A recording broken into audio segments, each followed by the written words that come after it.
기도하고 있다. 힘내라. 너희가 잘 지내고 너희가 잘 지내면 너희가 행복하면 나도 행복하다. 이렇게 말씀하세요. 인생은 참 외롭습니다.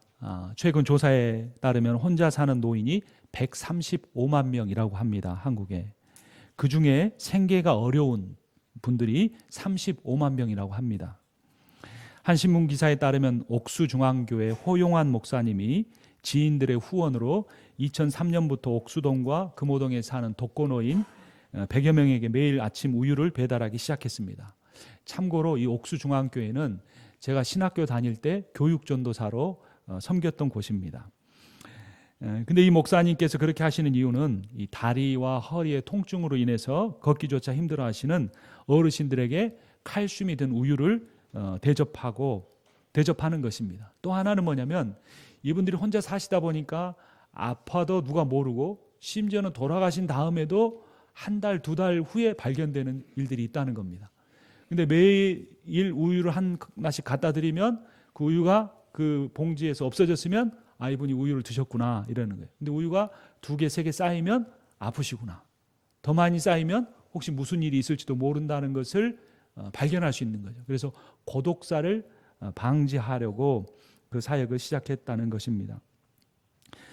그 목사님은 후원자들의 도움으로 또 한 단체를 만들고 성동구를 넘어서 서울 시내 곳곳으로 우유 배달을 확대했습니다.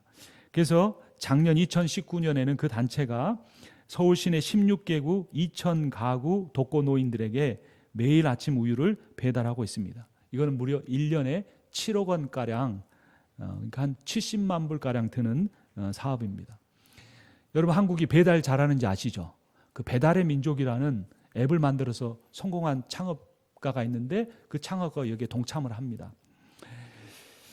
혼자 외롭게 사는 분들을 교회가 돕는 사역은 참 귀합니다. 사실 노인분들만 아니고 젊은 사람들도 혼자 사는 사람들이 많습니다. 더 늘어갑니다. 다들 외롭습니다. 근데 또 가족이 있는 분들도 외롭다고 말씀하세요. 이 외로움이라는 게 인간의 본질 중에 하나인가 봐요. 뗄래야 뗄 수가 없어요. 그런데 외로움과 고독은 다르다고 합니다. 어떤 분이 정리해 놓은 글을 봤는데 제가 거기에 동의를 하게 됐습니다. 외로움이란 남들이 떠나감으로써 내가 혼자 남겨지면 그때는 외로운 거예요. 그런데 내가 스스로 많은 사람들이 있지만 거기서 조금 떨어져서 있는 그 상태를 경험하면 그것은 고독이라는 겁니다. 여러분은 외롭습니까? 고독하십니까? 아직은 그게 그건 것 같기도 하고 그렇죠. 똑같은 말인데 사실 이건 성경 이야기는 아니고 제가 어떤 분의 정의를 긍정적으로 받아들여서 말씀을 드리는 것뿐입니다. 외로운 삶은 피해야죠. 사람들이 나를 떠나가 버려서 외로운 거는. 하지만 고독한 삶은 우리가 때로는 추구해 볼 필요가 있습니다. 이 고독은 한번 따라서 봅니다. 영적인 다이어트다. 여러분 먹고 싶은 대로 다 먹으면 뭐는 즐거워요? 입은 즐겁죠. 근데 뭐는 괴로워요? 몸은 괴롭고 병들 수 있어요. 그렇죠? 당뇨, 혈압, 이런 콜레스테롤이 있잖아요. 그러니까 많은 사람들하고 계속 어울려 살기만 하고 나하고 마음 맞는 사람끼리만 지내기만 하면 즐겁다고 느낄지는 모르지만 내가 그 사람들 속에서 정말 나에게 필요한 영적인 필요를 잊으면서 살 수 있다는 거예요. 근데 그 필요를 깨닫게 해주는 것이 뭔가? 고독이다라는 겁니다. 예수님이 사역을 시작하시자 병자를 고쳐주니까 그 당시에 병원이 얼마나 있겠습니까? 수많은 사람들이 몰려왔습니다.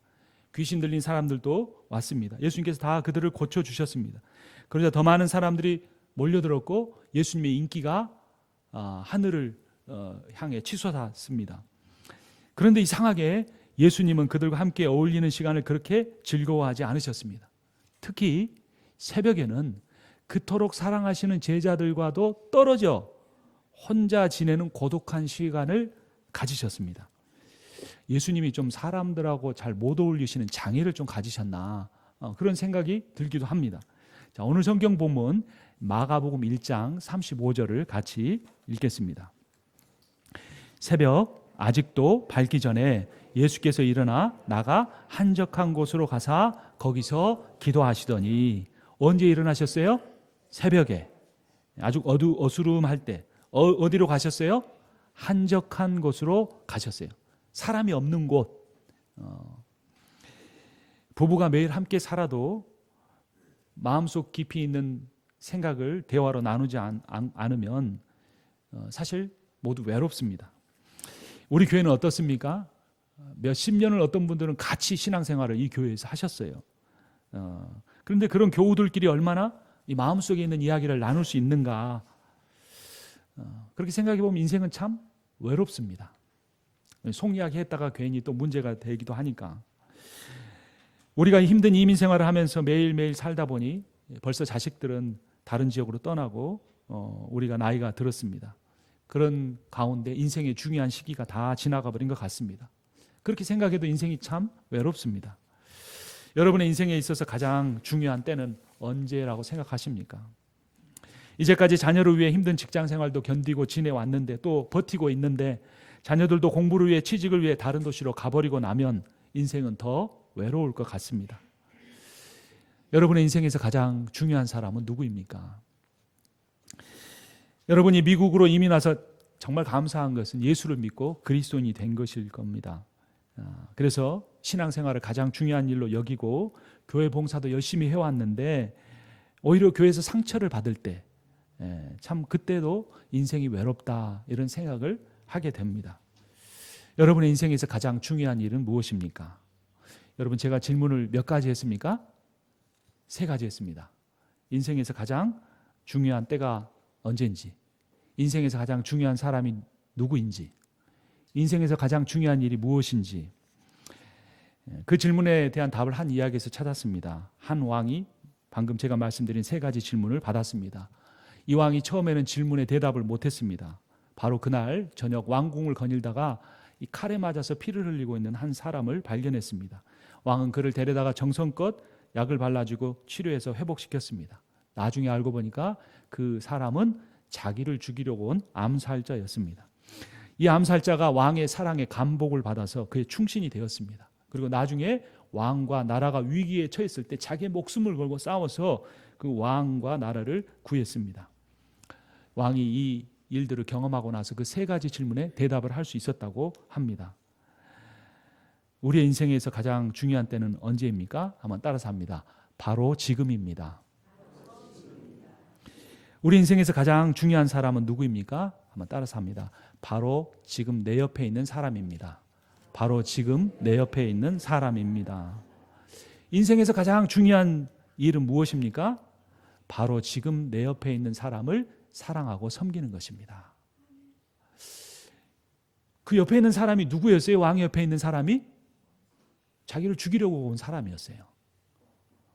그것을 알았더라면 그를 살려주지 않았을겠죠. 고쳐주기는커녕. 그런데 왕은 부지불식간에 그 일을 행했고 이 3가지 질문에 대한 답을 얻게 된 것입니다.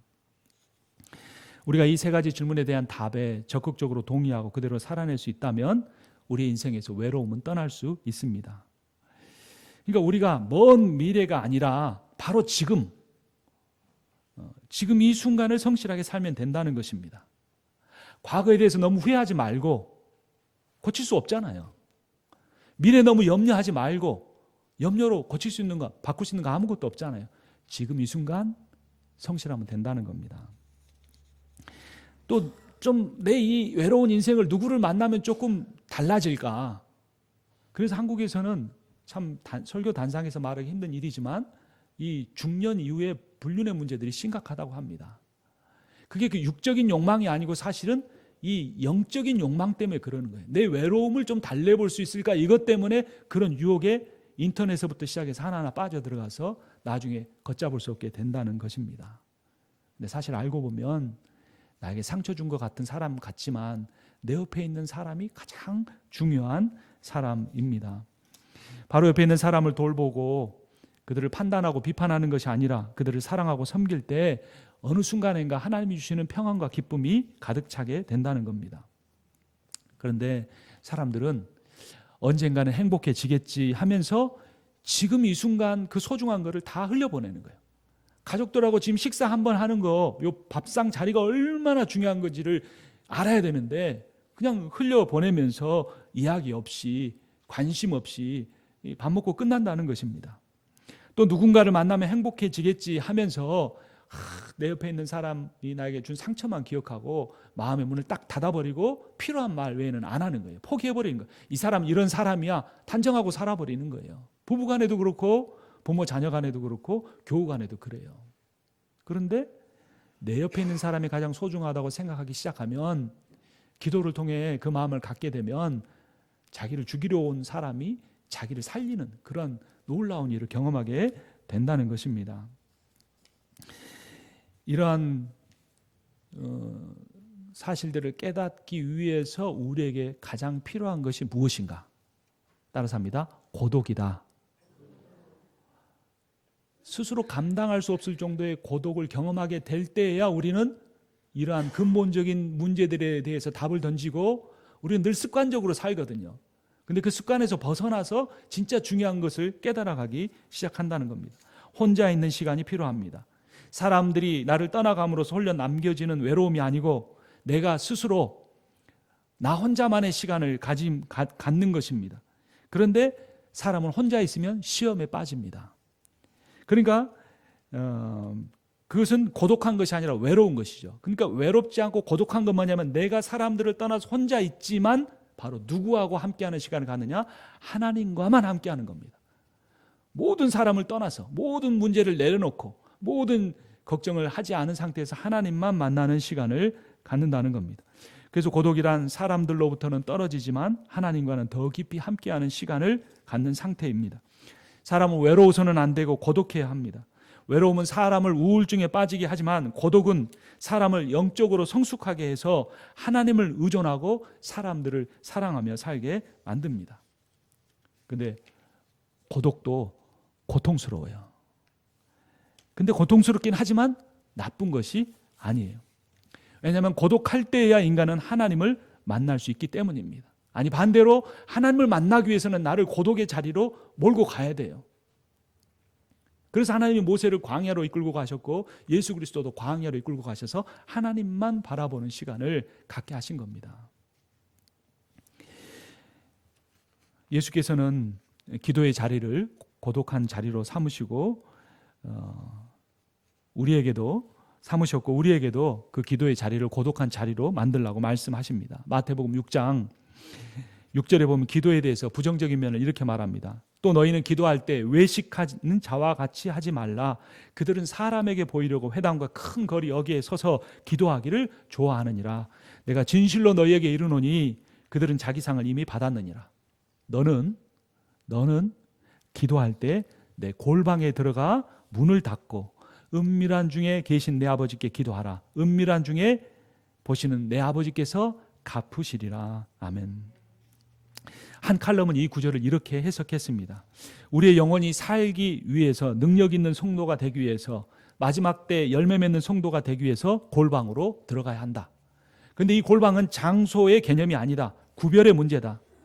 골방에 들어가 있어도 생각으로 머리가 복잡하고 세상의 일로 머리가 가득 찬 사람은 골방에 있는 것이 아니다. 그러나 때로는 많은 사람들 가운데 있음에도 불구하고, 그러한 장소에 있음에도 불구하고 그의 마음은 골방에 들어가 있을 수 있다. 그러므로 골방에 들어가 기도하라는 말은 하나님 앞에서 하나님만 바라보는 고독한 시간을 회복하라는 의미이다. 고독은 중요하다. 특히 거룩한 고독은 너무나 중요하다. 우리의 삶에서 시급히 회복해야 할 것이다. 일상의 범잡함이 침범할 수 없는 거룩한 외로움 속에서 하나님만 응시하는 시간이 필요하다라는 것입니다. 그래서 오늘 설교의 제목이 무엇입니까? 고독의 치유입니다. 그것은 고독한 그 상태가 안 좋으니까 치유받으라는 것이 아니고, 내가 영적으로 하나님만 바라보지 못하는 나의 삶을 고독의 시간을 가짐으로써 치유를 받으라는 그러한 의미인 것입니다. 요한복음 16장 32절을 보면 예수님이 자신의 고독한 삶에 대해서 이렇게 말씀합니다. 보라, 너희가 다 각각 제 곳으로 흩어지고 나를 혼자 둘 때가 오나니 벌써 왔도다.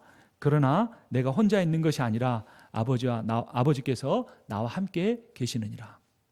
군중들이 떠날 때까지는 예수님께서 견딜만 하셨습니다. 하지만 제자들도 다 떠나게 될 때 예수님의 마음은 얼마나 고통스럽고 힘들었을까요?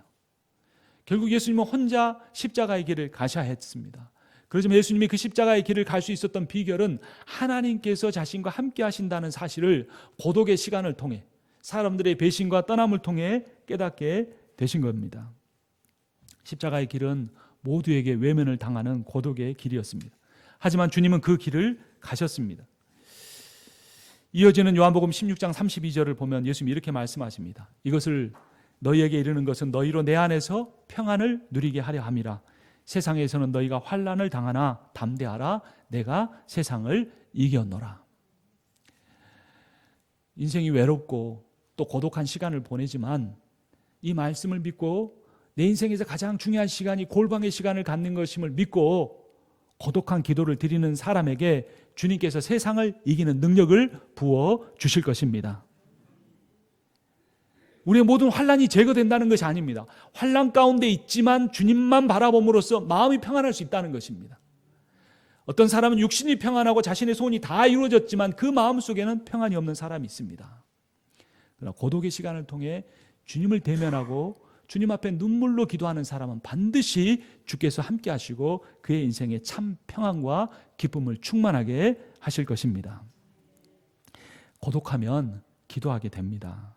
고독의 가장 큰 유익이 기도입니다. 기도가 인간적인 외로움을 신적인 고독으로 바꾸어 줍니다. 시편 102편에 보면 그런 고독한 기도가 나와 있습니다. 우리 함께 한번 찾아보겠습니다. 시편 102편입니다. 이 시편 102편에는 고난당한 자가 마음이 상하여 그의 근심을 여호와 앞에 토로하는 기도라는 특별한 제목이 달려 있습니다. 그의 기도가 얼마나 힘든 가운데서 드려진 것인지 시편 102편 1절부터 8절까지 교독하겠습니다. 여호와여 내 기도를 들으시고 나의 부르짖음을 주께 상달하게 하소서. 괴로운 날에 주의 얼굴을 내게서 숨기지 마소서. 주의 길을 내게 기울이사 내게 부르짖는 날에 속히 내게 응답하소서. 내 날이 연기같이 소멸하며 내 뼈가 숯같이 탔음이니이다. 내가 음식 먹기도 잊었으므로 내 마음이 풀같이 시들고 말라 버렸사오며 나의 탄식 소리로 말미암아 나의 살이 뼈에 붙었나이다. 나는 광야의 올빼미 같고 황폐한 곳에 부엉이 같이 되었사오며 내가 밤을 새우니 지붕 위에 외로운 참새 같으니이다. 내 원수들이 종일 나를 비방하며 내게 대항하여 미칠 듯이 날뛰는 자들이 나를 가리켜 맹세하나이다. 아멘. 여러분 이 시편을 읽으시면서 어떤 생각이 드십니까? 마치 내 이야기 같구나, 내 심정 같구나, 내 기도의 내용과 같구나 라고 생각하시는 분이 있다면 정말 하나님께서 여러분들을 사랑하시는 겁니다. 사실 사람들이 다 온전한 척하면서 살아가지만 마음속에는 깊은 시름과 걱정과 염려와 고통 가운데 살아가고 있습니다. 그래서 주일 예배만큼은 나의 모든 것을 아심에도 불구하고 있는 모습 그대로 사랑하신 주님 앞에 이런 시편 102편의 기도가 올려져야 돼요. 내가 감히 주님 앞에 꺼내놓지 못하는 나만의 아픔, 내가 복음의 빛을 잠깐이라도 보았기 때문에 그것이 얼마나 좋은지 알고 그것을 추구하면서 살고 싶지만 내가 그 길과 멀리 떨어져 사는 그 삶을 살면서 내 영혼이 얼마나 고통스러운지 그것을 주님 앞에 토로하고 싶은데 그렇게 하지 못하는 내 안타까움이 주일 예배에서만큼은 드러나져야 돼요. 우리가 고독 가운데 있더라도 이런 시편 102편의 기도를 드리게 되면 비전이 생깁니다. 인간의 소망은 사라지고 하나님의 비전이 생깁니다. 여러분 비전을 놓고 기도하십시오. 여러분 하나님 주신 비전이 있지 않습니까? 우리의 비전은 그리스도인의 비전은 하나님의 영광을 위한 구체적인 꿈과 소망입니다. 기도하는 사람은 고독할 수는 있지만 외롭지 않습니다. 왜냐하면 하나님이 주신 비전이 있기 때문입니다. 그 비전의 모양은 다 다를 수 있지만 그 비전의 핵심은 사람들을 사랑하고 섬기는 겁니다. 예수의 영이 그 안에 있는 사람의 그 영혼이 갈망하는 것은 내 아내를 사랑하고 내 남편을 사랑하는 겁니다. 내 자녀를 사랑하고 내 부모를 공경하는 겁니다. 내 성도들 가운데 어려움에 처해 있는 사람을 찾아보고 기도하고 그들을 사랑하고 섬기는 공동체를 만들어가고자 하는 그 비전이 예수의 영 안에 있는 사람에는 그 안에 그 불길이 있다는 겁니다. 한 칼럼을 제가 약간 수정한 내용입니다. 군중 속의 고독이라는 책의 내용인데요. 리즈먼은 현대사회 특징 중에 하나로 기하급수적으로 늘어가는 인구와 그 수많은 군중 속에서 외로움을 느끼는 인간을 꼽았습니다. 그의 진단대로 지금 많은 사람들은 외로움을 느끼며 살아갑니다. 사람은 넘쳐나지만 마음을 나눌 사람이 없어 외로움을 타는 이들이 얼마나 많은지 모릅니다. 사람은 많으나 친구는 매우 적습니다. 사람은 많지만 사랑과 마음을 나눌 수 있는 사람은 거의 없습니다. 우리도 외롭지 않습니까? 마음을 나눌 사람이 없어 느끼는 외로움을 하나님의 음성을 듣는 고독으로 바꿔야 합니다. 마음이 외롭고 쓸쓸한 날을 하나님과만 독대하는 고독의 날로 만들어 보아야 할 것입니다. 만약 우리가 아무도 나에게 말을 걸어오지 않기에 외로움을 느낀다면 우리가 성경 말씀을 통해 나에게 말을 걸어오시는 유일한 분이신 하나님을 향해 귀를 열어보시기 바랍니다. 하나님 우리에게 날마다 말씀하고 계십니다. 너는 나에게 이토록 존귀한데 너는 어디서 너의 존귀함을 찾으려고 하느냐? 나는 너를 위하여 십자가에 죽을 만큼 사랑하는데 너는 그 사랑을 어디서 찾으려고 하느냐? 주님이 말씀하고 계십니다. 기도를 통해 외로움이 고독으로 바뀌어질 때 우리는 이렇게 고백하게 될 것입니다. 한번 따라해 보겠습니다. 주님 한 분이면 충분합니다. 이러한 고백이 우리의 심령으로부터 나올 때에 우리가 이 예수 그리스도를 통해 부어진 복음의 사랑을 다른 사람에게도 전할 수 있게 될 것입니다. 우리가 고독한 마음을 채우기 위해 하나님께 기도할 때 그 기도를 통해 하나님이 비전을 주시고 그 비전을 가지고 우리가 사랑의 복음을 전하고 실천하는 삶을 살게 된다는 것입니다. 예수님도 새로운 비전을 발견하십니다. 오늘 본문 마가복음 1장 36절부터 38절을 교독하시겠습니다. 시몬과 및 그와 함께 있는 자들이 예수의 뒤를 따라가 만나서 이르되 모든 사람이 주를 찾나이다. 이르시되 우리가 다른 가까운 마을들로 가자. 거기서도 전도하리니 내가 이를 위하여 왔노라 하시고.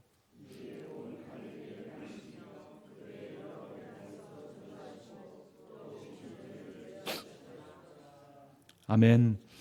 여러분 한번 생각해 보십시오. 예수님이나 제자들이 상식적으로 판단했다면 아침 일찍부터 예수님을 찾아와 기다리고 있는 사람을 만나는 것이 우선적입니다. 근데 예수님은 새벽 미명에 일어나 고독한 기도를 통해 하나님의 음성을 들었습니다. 예수님은 사람들의 바람이 아닌 하나님의 비전을 위해 향해 가기로 결정하셨습니다. 이것이 믿음입니다. 그래서 그 사람들을 두고 다른 마을로 가신 겁니다. 여러분 믿음이란 하나님이 계신다 라는 사실을 인정하는 정도가 아닙니다. 성경에 보면 귀신들도 예수 그리스도가 누구신 줄 알고 떤다고 했습니다. 믿음이란 하나님이 왕이시기에 그분의 말씀과 명령에 순종하여 나아가는 태도와 자세를 의미하는 것입니다. 왜냐하면 그분을 신뢰하기 때문입니다. 그분을 믿기 때문입니다. 그분에게 모든 능력이 나오고 모든 권세가 나오고 모든 생명이 나온다는 것을 믿기 때문에 그분이 내 삶의 우선순위가 된다라고 받아들이는 것이 믿음이라는 것입니다. 예수님이 이런 믿음을 갖고 계셨습니다. 예수님은 사람의 인기를 위해 사람들의 욕망을 채워주기 위해 한 마을에 정착하지 않으셨습니다. 그분은 사람들이 보기에 성공한 사역을 하시지 않으셨고 하나님이 원하시는 복음을 하나님이 원하시는 자리에 가서 전하는 삶의 명령에 순종하셨습니다. 이것이 그리스도인들이 가져야 할 비전이고 그리스도인이 가져야 할 믿음입니다. 고독해 보지 않은 사람은 그 고독을 통해 뼈아픈 기도를 드려보지 않은 사람은 평생 하나님의 비전이 무엇인지 알지 못하고 살 수 있습니다. 평생 외롭다가 끝나는 거예요. 근데 하나님과만 독대하는 그 고독의 시간은 갖지 못할 수 있다는 것입니다. 우리 가운데 인생이 허무하게 느껴지고 외로움 가운데 살아가고 있다면 회개 기도의 자리로 가서 엎드려야 할 것입니다. 거기서 고독한 기도를 통해 하나님의 비전을 발견할 수 있기 때문입니다. 그런데 많은 사람들은 하나님의 뜻을 고독한 기도를 통해 발견하고 순종하려고 하기보다는 오히려 하나님을 통해 자신의 세속적인 꿈을 이루려고 하는 소망 정도만 갖습니다. 그래서 마태복음 7장 21절 이하를 보면 나더러 주여 주여 하는 자마다 다 천국에 들어갈 것이 아니요 다만 하늘에 계신 내 아버지의 뜻대로 행하는 자야 들어가리라. 그날에 많은 사람들이 나더러 이르되 주여 주여 우리가 주의 이름으로 선지자 노릇하며 주의 이름으로 귀신을 쫓아내며 주의 이름으로 많은 권능을 행하지 아니하였나이까 하리니 그때 내가 그들에게 밝히 말하되 내가 너희를 도무지 알지 못하니 불법을 행하는 자들아 내게서 떠나가라 하리라. 그러므로 누구든지 나의 이 말을 듣고 행하는 자는 그 집을 반석 위에 지은 지혜로운 사람과 같으니. 마지막 말씀에 키포인트가 있습니다. 나의 이 말을 듣고 행하는 자는 그 집을 반석 위에 지은 자와 같으니. 예수님이 이렇게 말씀하셨을 뿐만 아니라 새벽 미명의 고독한 기도를 통하여서 하나님의 뜻을 깨닫고 그 말씀대로 행하여 예수님의 사역의 집을 하나님의 말씀의 반석의 집 위에 세우셨습니다. 천국은 골방에 들어가 아무도 보지 않는 곳에서 고독의 기도를 드린 사람의 것입니다. 하나님이 너무 좋아서 처음에는 외로움 때문에 하나님 앞에 매어달리고 울부짖으며 기도했지만 그 기도를 통해 온전하신 하나님, 인자와 자비와 긍휼이 풍성하신 하나님을 만났기 때문에 그 하나님이 자신의 전부처럼 여겨져서 골방에 들어가 고독한 기도를 통해 하나님의 비전을 발견하고 그 비전을 실천한 사람, 그의 집을 말씀과 그 말씀에 대한 순종의 반석 위에 지은 지혜로운 사람들만이 들어가는 곳이라는 겁니다. 그 순종의 내용은 사람들의 인생마다 다르게 나타날 수 있을 겁니다. 또 하나의 이야기가 있는데요. 소설가 도스토옙스키를 아십니까? 그 사람 역시 질문을 던졌습니다. 오늘 설교에 질문이 자주 나오네요. 첫 번째 질문은 사람의 마음속에는 무엇이 있는가라는 것입니다. 두 번째 질문은 사람에게 주어지지 않는 것은 무엇인가? 마지막 세 번째는 사람은 무엇으로 사는가 였습니다. 한 천사가 이 세 가지에 대한 질문을 받으라고 하나님에 의해서 세상에 보내졌습니다. 인간계로 내려온 그 사람은 속옷만 입은 채로 추운 겨울에 벌벌 떨고 길가에 서 있었습니다. 그때 가난한 구두 수성공인 시몬이 그의 집으로 데려갔고 그의 아내가 처음에는 돈도 제대로 벌지 못하면서 가난한 사람을 데려왔다고 불평했지만 그를 대접하는 것을 보고 사람의 마음속에는 무엇이 있는가라는 질문에 대한 답을 바로 사람의 마음속에 있는 것은 하나님의 사랑이다라는 사실을 깨닫게 되었습니다. 여러분, 우리의 마음속에도 우리가 실천하기를 원하는 하나님의 사랑이 있습니다. 그가 그 집에 머물면서 구두를 만드는 방법을 배우고 있었습니다. 어느 날 귀족 신사가 집에 그 가게를 찾아왔습니다. 거만한 자세로 돈을 많이 던져주면서 1년을 신어도 끄떡없는 구두를 만들어 달라고 주문했습니다. 그런데 놀랍게도 그 천사는 그 사람을 위한 이 구두를 만들지 않고 장례식 때 신는 가죽 슬리퍼를 만들어 두었습니다. 시몬이 그를 책망했지만 이내 문을 두드리는 소리가 들려왔고 그 귀족의 마부가 와서 저의 주인이 집으로 돌아가는 길에 죽고 말았습니다. 가죽 구두를 만드는 대신에 장례식 때 사용할 슬리퍼를 만들어 주십시오라고 이야기했습니다. 그때 그 천사는 사람에게 주어지지 않는 것이 자신의 인생을 위하여 필요한 것이 무엇인지 알지 못한다는 사실이었습니다. 그 이후로 그 시몬의 집에서 그 시몬의 가정이 부모를 잃은 어린아이들을 데려다가 먹이고 입히고 살아가는 그 모습을 보면서 사람은 무엇으로 사는가에 대한 질문의 답을 사람은 사랑으로 산다라고 했다고 합니다. 여러분, 우리의 인생은 어디로 와서 어디로 가는지 참 그냥 생각을 하면 참 알기가 어려운 것 같습니다. 신앙생활을 하면서도 그것에 대한 답을 찾지 못한 채로 살아갑니다. 그러나 하나님이 우리에게 주신 축복이 있습니다. 그것은 외로움입니다. 인생의 고난입니다. 내 힘으로는 도저히 감당할 수 없는, 견딜 수 없는 아픔이고 시련입니다. 만약 오늘 예배를 드리는 분들 가운데 그러한 가운데 있는 분이 있다면 바로 그분은 하나님의 복을 받으신 겁니다. 근데 그 자리에서 내가 고독의 기도의 자리로 나아가서 하나님이 주시는 비전을 발견하고 사람들을 사랑하고 내 인생에 진짜 필요한 것이 무엇인가를 깨달은 대로 실천하며 살 것인가? 아니면 이제까지 살아온 습관대로 비즈니스나 직장이나 내 자녀 양육이나 내 삶의 현재의 상태에서 내가 인간적인 행복이라고 생각하는 것을 추구하면서 그것을 중심으로 살아갈 것인가? 그것은 바로 우리가 결정할 일입니다. 하나님은 우리를 사랑하십니다. 하나님은 우리를 존귀하게 여기십니다. 그래서 이 땅에 가장 낮은 분으로 오셔서 사람들을 섬기셨고 하나님 나라의 복음을 선포하셨고 십자가에 죽고 부활하셨습니다. 우리가 그 예수 그리스도를 믿음으로 구원을 받았는데 하나님께서 우리를 구원하신 목적은 우리만 천국으로 가게 하는 것이 아니라 우리가 매일 하나님의 말씀을 읽고 고독한 기도를 드림으로써 이 복음을 알지 못하는 사람에게 이 복음을 증거하고 이 사랑을 실천하기 위해서 우리를 구원하셨습니다. 나도 외롭지만 내가 외로움을 경험해 봤기 때문에 인생의 또 다른 더 깊은 외로움을 겪는 사람을 돌아보고 고통 가운데 있는 사람들에게 주님의 사랑을 나누고 복음을 나누고 그 구원을 전하는 여러분과 제가 되기를 주님의 이름으로 축원합니다.